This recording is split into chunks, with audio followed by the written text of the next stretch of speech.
Oui, merci Monsieur le Président. Madame la Ministre, vous connaissez bien le sujet de cet amendement. Les parlementaires centristes du Pacifique, Philippe Dunoyer, Philippe Gomès et Gérard Poadja pour la Nouvelle-Calédonie et Nicole Sanquer pour la Polynésie, vous ont saisi à plusieurs reprises concernant ce sujet délicat de l'extension aux collectivités d'outre-mer de la prime d'installation des militaires. Et pour cause, la Polynésie et la Nouvelle-Calédonie sont des bassins de recrutement importants pour l'armée et la gendarmerie. Et ils sont en conséquence nombreux à se demander pourquoi leurs collègues martiniquais, réunionnais ou mahorais bénéficient, lors de leur affectation en métropole, d'une prime d'installation, mais pas eux. La faute du décret du 6 octobre 1950, qui n'a toujours pas été étendu à la Nouvelle-Calédonie ni à la Polynésie, excluant les agents originaires du Pacifique du bénéfice de cette prime. Je crois que vous en convenez largement, ces jeunes militaires du Pacifique consentent à des sacrifices personnels importants, puisque beaucoup laissent leur famille au pays, faute de pouvoir financer leur venue. Et la discrimination dont ils sont victimes est injustifiable au regard du principe d'égalité. Un principe à valeur constitutionnelle, donc supérieur à la loi comme au règlement. L'abondement de crédit par le présent amendement vise donc à anticiper la modification par vos soins dudit décret et rétablir l'égalité de traitement entre tous les militaires de l'armée française, quelle que soit leur origine. Merci beaucoup, Monsieur Labi. Madame la rapporteure. Alors, où est-il ?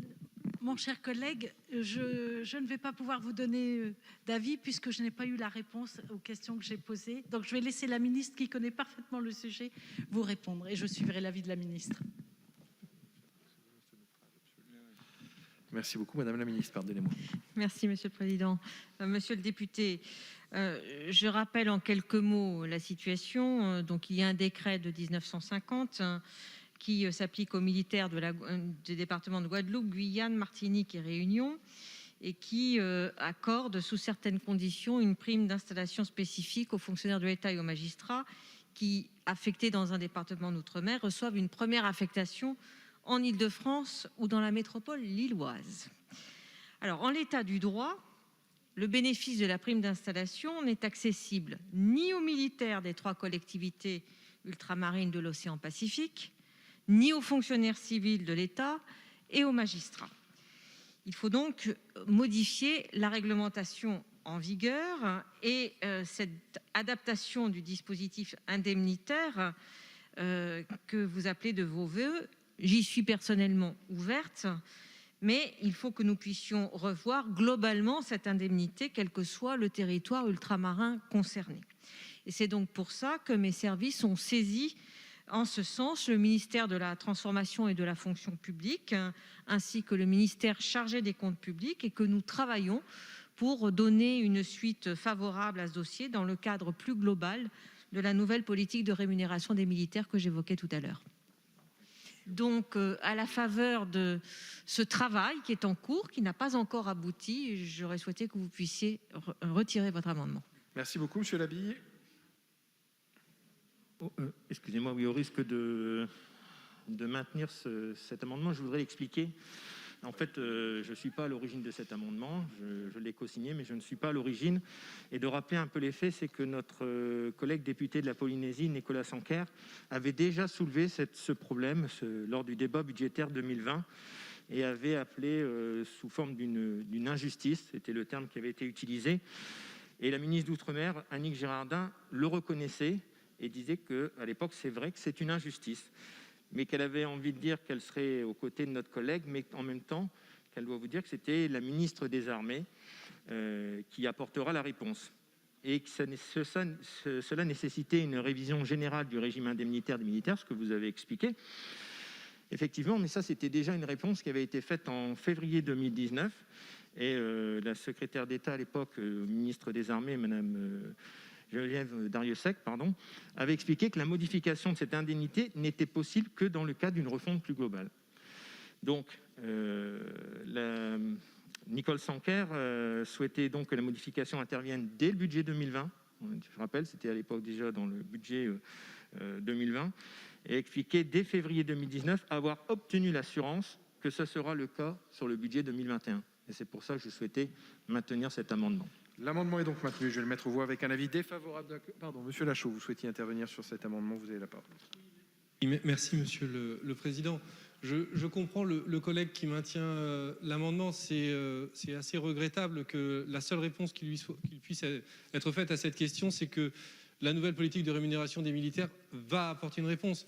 On aura l'occasion d'en reparler dans pas longtemps, mais le problème de cette nouvelle politique de rémunération des militaires, c'est que nous n'en connaissons rien.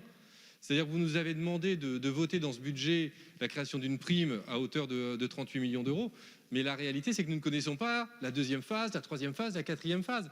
Donc, c'est un petit peu compliqué, en effet, de se voir répondre que la réponse arrivera ultérieurement, alors même que nous commençons d'ores et déjà à voter la mise en place de cette nouvelle politique de rémunération des militaires, qui est source d'inquiétude également pour l'ensemble de nos militaires.